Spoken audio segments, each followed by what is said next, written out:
Amen. Right. Did you know, all over the world, the Holy Spirit is awakening the church. We've been hearing this for a while, but it is really, this is exactly what's happening all over the world. And, He's awakening His church to prepare for the last harvest of souls. And I want to get on that wagon, don't you? I want to be in the forefront of all what God wants to do in our country. So, it is the reason why we are having this awakening is because God is releasing revelation in ways that are both glorious and life-changing. Our lives will be changed through it all. And also, it is empowering people to do the works of Jesus. This revelation is healing people, healing the body, the soul, and the spirit. And we are shifting today from human thinking to kingdom understanding. So, from powerless Christianity to remarkable signs and miracles. We were singing the songs about miracles a little while ago. And we work for God by resting in Him and letting Him work through us. That is the thing what God is trying to teach people, the church, His people all over the world, to be able to allow Him to do what He wants to do. And all these wonderful changes will be our foundations.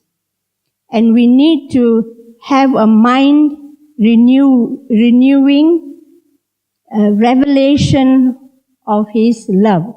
We really need to get to know God's love, not just by word, to say, I know God loves me, but a revelation of it. Like when you were first born again, you had a revelation of how much God loves. And some of us have lost that, and God wants to bring us back. And that is the awakening. A while ago, quite a long time ago, that we were in Kingdom Faith Church. And in Kingdom Faith Church, there was an encounter, and we were in an encounter, and God was telling us to seek Him, and people. It was a 7-day encounter. So we were sitting. David and I were sitting in the front, and other people. And the last day of it is a celebration. But that day, God told Colin Urquhart that we haven't finished with what God wants to do in our hearts to sort our lives out. And I was thinking, I've been repenting the whole week. I don't have any more things to repent. And anyway, the way I seek the Lord is I go on my knees and I just, seek the Lord. And what happened was, I was thinking, well, the man of God is telling us, so I just went down, and I wasn't very happy because I thought I got nothing else to repent of. And when I hit the floor, and God said to me, that is pride. You have pride, and you have to repent of that pride. And I was thinking, goodness me, Lord, I'm so sorry, and ask the Lord to forgive me of that pride. And that was not the only thing that happened, because after that we went home, and the next day we went to London to preach in the church. And when we were there, because, I left out something. When we were sitting on the front and I was repenting, and after I repent, I sit before God and let the Holy Spirit just minister to me. And I was in that state. And when I saw a vision of Jesus coming into the church on the aisle, and he had this white cloak and was touching everybody's head. And I don't know what people were doing at the back. I didn't know whether they were seated, they were kneeling, or what was happening. Anyway, when I saw Jesus come to the front, and Colin said, "He has come." And goodness me, I just, I had all these goosebumps all over my hand because I just knew that I knew he was there. And it was so tangible. And when we went the next day to this place to preach, I was I was so aware of the presence of God. And when we were there, we were worshiping the Lord, and I was like worshiping the Lord. I could just get into the presence of God and just worship. Because of what happened the day before, I was quite, encouraged. And so, I felt somebody was touching my shoulders, and I thought somebody was standing here, accidentally touched me. And I looked around, there was nobody, and they were all praising the Lord. Then I thought, somebody accident. And then we were worshiping the Lord, and again, there was somebody touched my other shoulder, and by then I was a bit scared, and I was like looking around and thinking, and I could feel the hand, like the bones when you touch somebody, when somebody touches you, you can feel the bones of their hand on my shoulder. And I was turning around, and that's exactly what I felt, and I couldn't see anybody. And I just burst out crying, and I said, "Oh, God, why are you touching me? Why are you touching me? You should, do it for other people, or like Colin Urquhart, or somebody else, not me. Why are you touching me?" And God said to me, "I want you to tell everywhere you go that revival is coming. And when revival comes, it is as tangible as what you feel. You can feel the bones in my hand." And he said it will be as tangible as that, because he is going to come and do the miracles. He is going to come and heal people. He is going to come and renew our minds and change us. And he is going to do. And we are in that time now, and that is what God was telling me. And it's time for a paradigm shift in our lives. Hosea 2:14-16. And some people view God as a taskmaster, good but demanding and unfair. And other believers often view God as a supreme boss who only seeks to get the job done. And also others see him as cold and distant and short-tempered, ready to punish every imperfection. And this perspective of God is not only wrong, but it's distorted and harmful view that keeps the souls of men in bondage. So this is not only wrong, but it is harmful. And Satan knew this very well. He knows this very well. That's why his network of demons work overtime and to constantly accuse God's personality and intention. But God has a plan. The Holy Spirit is unveiling the knowledge of God as a person in amazing ways. And that is what I was asking you to turn to that page, because what Hosea predicted will take place. So if we can read that scripture, Hosea 2:14-16, in that day you will call me my husband and no longer call me my master.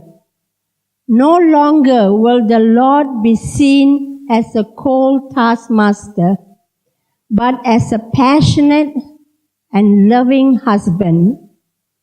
We are experiencing a paradigm shift and are calling God my husband and fully embracing our identity as a bride of Christ. We are in that generation, folks. We are in that generation now. And the day we encounter the romance of the gospel and the fire of God's love awakening our hearts, no more explaining would be needed. What is paradigm? What is paradigm? It is a pair of lenses to filter the world and process data, present, past, and future information. Okay? Paradigm are wired mindsets. Mindsets are ideas. Okay? Mindsets are ideas.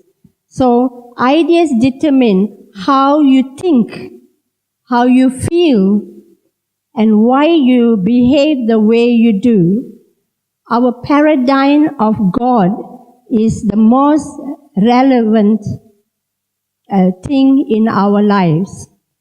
Because of the way you process Him, the way you process God, affects our emotional life and everything you are and everything that you do.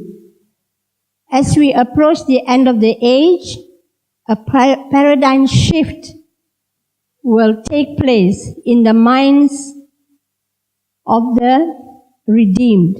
We are the redeemed. Those who are saved, we are the redeemed.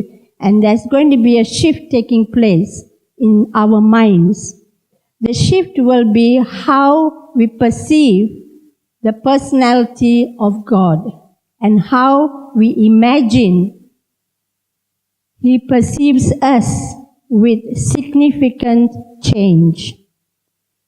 So, I was looking at the dictionary, and the Webster's dictionary says paradigm shift is a change of one way of thinking to another. It's a transformation. Our quest is for the person of the Holy Spirit, presence of the Holy Spirit, and ministry of the Holy Spirit. So the Holy Spirit is the only one that can solve our emptiness. It's impossible for the constant searching of our heart to stop, for the anxiety and discontent to disappear, because the Holy Spirit can satisfy every longing of our soul. So the day we truly believed, when we first came to Jesus, God regenerated us and gave us His Holy Spirit. From that moment on, we were saved. And then we got filled and baptized with the Holy Spirit. So from that time on, the Holy Spirit was released out of us like a mighty flowing river. And in these days, if these two things are not your experience today. You might be visiting the church or somebody brought you to the church. This might not be your experience today. You can experience it today as we pray for you. When the service is over, we will pray for you. So maybe some of you are asking a question. I am born again and I really have the water fountain within me. But if this is the case, how come I am still thirsty? Because I have the water fountain in my heart and I'm still thirsty. And, that's a very great question. Let me try and simplify it a little bit, okay? So let's turn to John 4:14. John 4:14. There's two scriptures, John 4:14 and John 7:37.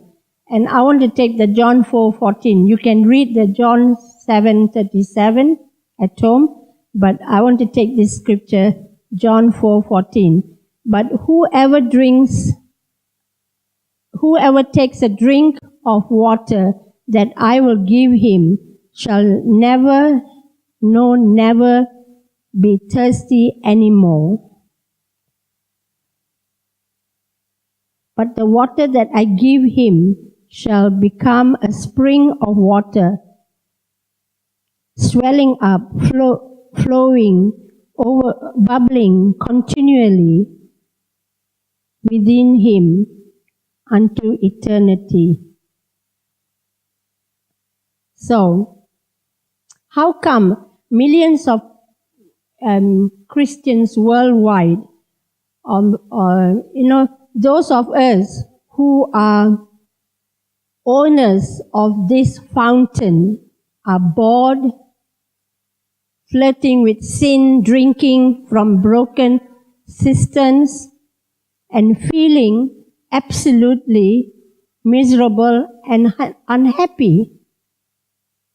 The answer is simple.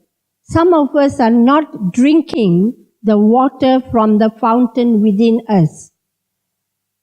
Listen, the promise of never thirsting again is not in the ownership of the water, but in the drinking of the water. So you may own the water already, but if you never drink it, you will die of thirst. Imagine I have 1 million gallons of water stored in my loft. Oh dear. 1 million gallons. My loft is not that big. Never mind. It's just an example only, okay? So, I've got this 1 million gallons of water stored in my loft. But I get busy working. I forget I have water available and I, never drink it. After 3 days, my lips begin to get dry, really dry, and I still have more important things to do. Okay? So, I continued to ignore my thirst and go on with life. Eventually, what would happen to me? I'll keep being thirsty until I lose my focus and drop dead. Or even worse, I could decide to go and drink from polluted wells and build broken cisterns of water myself. You will find this what I'm saying in Jeremiah 2:13. And, but the simplest action would have been to go to my house and drink from the unlimited supply I have within And I'm sure you are getting the picture, aren't you? So, the ownership of this powerful fountain makes you and I a son of God. Daily drinking from the fountain cures our thirst and satisfies the longing of our soul. In other words, possessing the water is not enough. It's not enough. We may have possessed this water years and years ago, but not drinking of it. It's not enough. You must drink the water to inherit the promise. I'm not saying you won't go to heaven, okay? Don't misquote me. I'm not saying that you won't go to heaven. What I'm saying is, unless you learn to drink from the fountain within your life, your experience will be miserable and meaningless. Also, I'm not talking about drinking the water one time or during a special event in our church, or when the heavens open and revival comes. All that is fantastic, okay? But to take a hold of Jesus' promise, you must drink this water every single day. That brings us to the next question. And if the water Jesus gives us is the Holy Spirit, what does it mean to drink? What does it mean to drink? Let's turn to 2 Corinthians 13. 2 Corinthians 13:14. And I'm reading from the Message Bible. The amazing grace of Jesus Christ, the extravagant love of God, the intimate fellowship of the Holy Spirit be with you. Drinking the water means living in intimate fellowship with the Holy Spirit, cultivating a dialogue that never ends. This dialogue you have with God, it should never end. You're all the time. There's a relationship. There's somebody you love. You don't leave them aside. You're always talking. Fellowshipping with the Spirit of truth is the secret to never thirsting again. So how would you fellowship? You fellowship by reading the Word. You fellowship by praying. You fellowship by talking. Okay? So we fellowship by singing, worshiping. There's many ways. Let's turn to Ephesians 5:15. So be careful how you live, not as fools, but as those who are wise. Make the most of every opportunity for doing good. Don't act thoughtlessly. Don't be drunk with wine. Instead, let the Holy Spirit fill and control you. So, by following the law of life, you are constantly delivered from the law of sin and death. The fire of His love answers our deep longings and heals the wounds of our soul. But all of that is only the beginning. The Holy Spirit unlocks your heart, cures your thirst, and heals your soul. But not only that, He opens the treasure of the deep things of God and unveils the majesty of Jesus and the glory of the Father.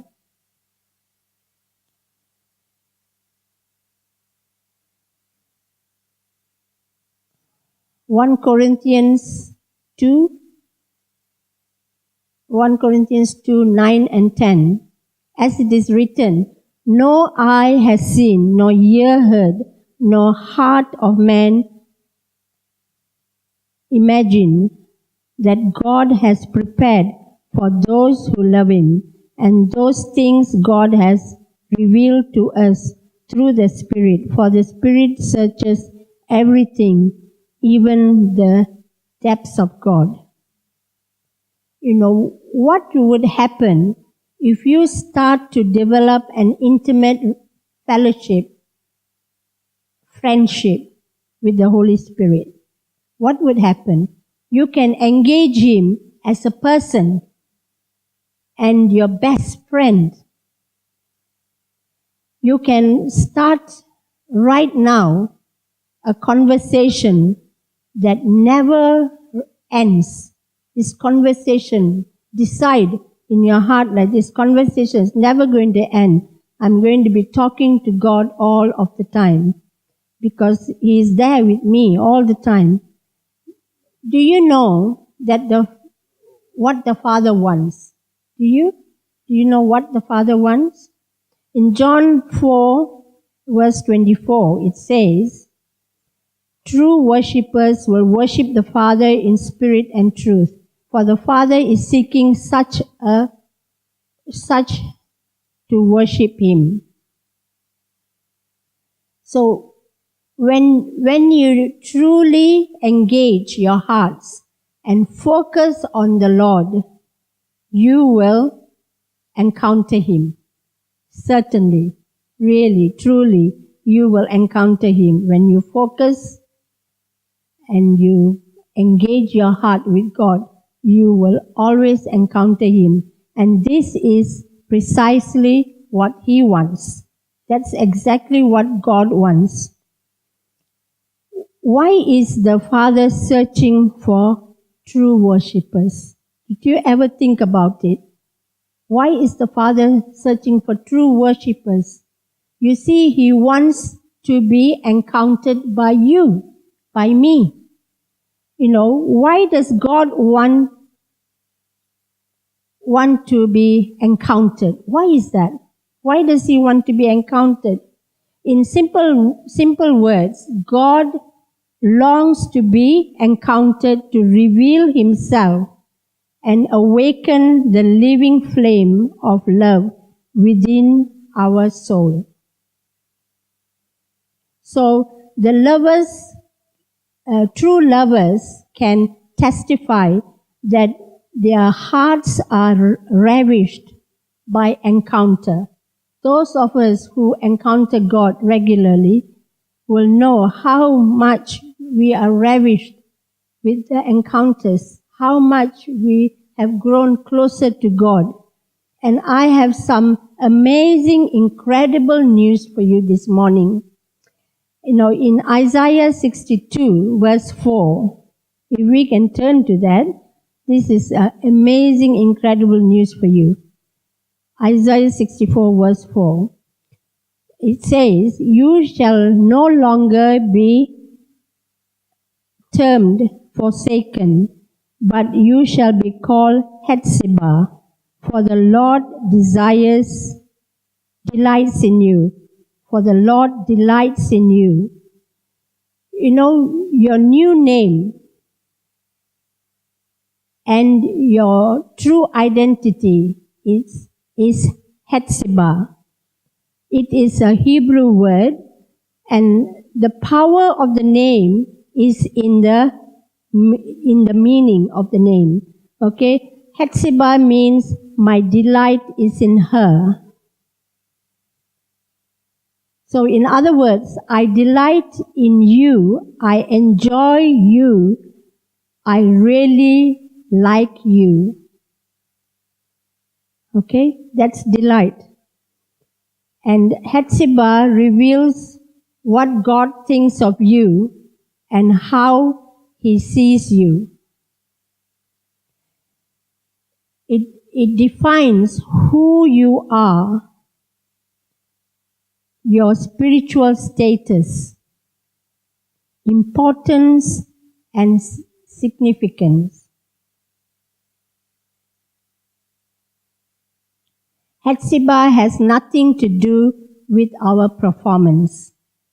It depends on the performance of one man and one man only, Jesus. And, the truth is you are not what the world says you are you? You are not what the world says you are. You are not what your boss says you are. You are not what your family, the media, your ex-spouse, doctor, school, government, or culture has insisted you are. You are not even what the devil accuses you of. And you are definitely not who you feel you are. You are Hephzibah, a 9-letter word that unveils your natural beauty and the burning heart of God. Hephzibah is the gospel in one word. So, the incredible good news of grace, salvation, and eternal life. Hephzibah is like the down payment for the new man reality, a central truth in the New Testament. The new man in God's creation in Jesus Christ. So, his ultimate masterpiece is who you truly are because of the blood that was shed and because you believed he is who he claims to be. Let me tell you, something marvelous will happen today. You believe that Hephzibah is who you are. Something marvelous will happen, and your spirit longs for the glorious hour when you stop confessing your old names. All the names people have been calling, all the names your bosses and everybody's been calling, all the negative, all the things that the enemy has been calling. Today, you need to embrace God's opinion of you and not what all these voices are saying. And it is true, you are not forsaken. You are His delight. If you have been surrounded by clouds of accusation and years of deception, Hephzibah is a hard reality to grasp and live out. But even those who affirm to know its power are often betrayed by the emotions that prove them otherwise. Nevertheless, if you truly take a hold of your new name, you will experience a freedom you never did before. So it will be like a radiant rays of light over darkness, or when falling in love all over again. When even like beholding the beauty of the Lord and the meaning of eternal life. Imagine the Creator of the universe thinking about you right now at this moment. Just imagine. He's thinking about you. What if you could read His thoughts and watch the expression of His face? When your name comes up, true is a person. Truth is a person. The word truth is a person, and that is Jesus.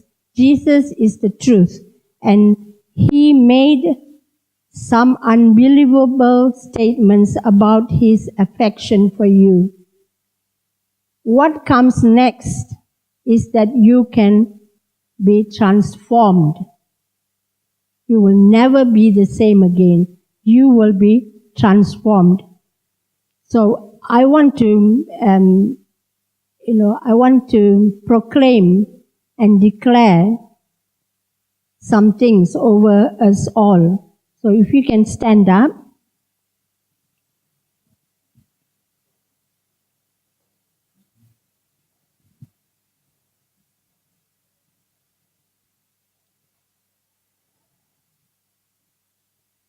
I decree and declare the paradigm shift to take place in ACF, in every member, every teenager, and every child. Shift our minds to see how you see.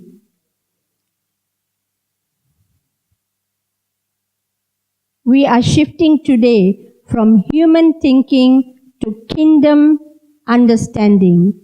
I declare today a shifting from powerless Christianity to remarkable signs and miracles.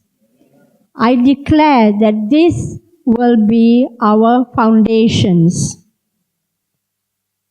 I decree and declare that our minds will be renewed. The revelation of God's love will flow through us and in us.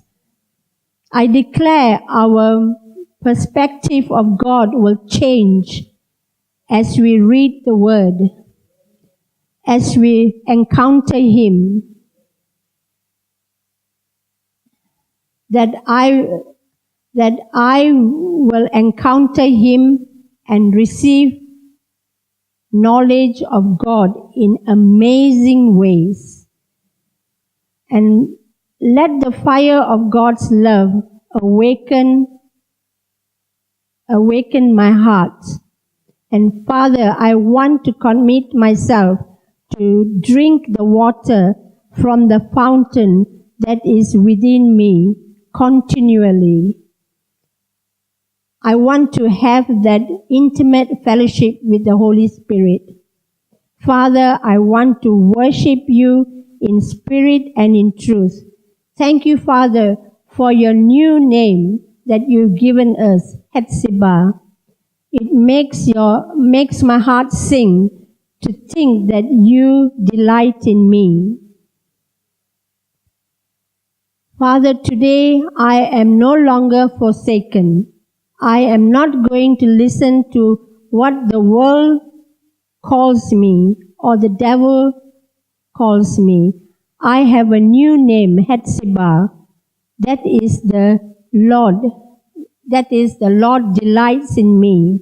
And Father, thank you, Jesus, that today there is a paradigm shift that's taken place. We give you glory, we give you praise, Lord. Thank you, Jesus, that you have come to meet with each one of us, to bring this change. Father, we can't do it on ourselves, but Holy Spirit, we depend upon you. We look to you and we say, come, Holy Spirit, come and flow through us. Thank you, Jesus. Thank you, Lord. Thank you, Father. Thank you, Lord. Right now, just lift your hands up to God and just say, Father, I want to drink this water from the fountain that's within me. Just tell the Lord. Don't be quiet. Just speak to God. Just speak to God. Thank you, Jesus. Thank you, Father God. Thank you, Father. We've been thirsty, Lord, and today we have come to drink this water. And Father, we want to say we will always drink this water, Lord. And Father, come and fill us right now in Jesus' name. Thank you, Father God. Come and fill us, Lord, with your Holy Spirit right now. We need your Holy Spirit. We need to be filled by you, Lord. Thank you, Jesus. We receive your presence right now. We receive your presence in this place. Thank you, Jesus. Come, Holy Spirit. Come, Holy Spirit. Thank you, Lord. Thank you, Jesus. Thank you, Lord. And just to take this a little step further,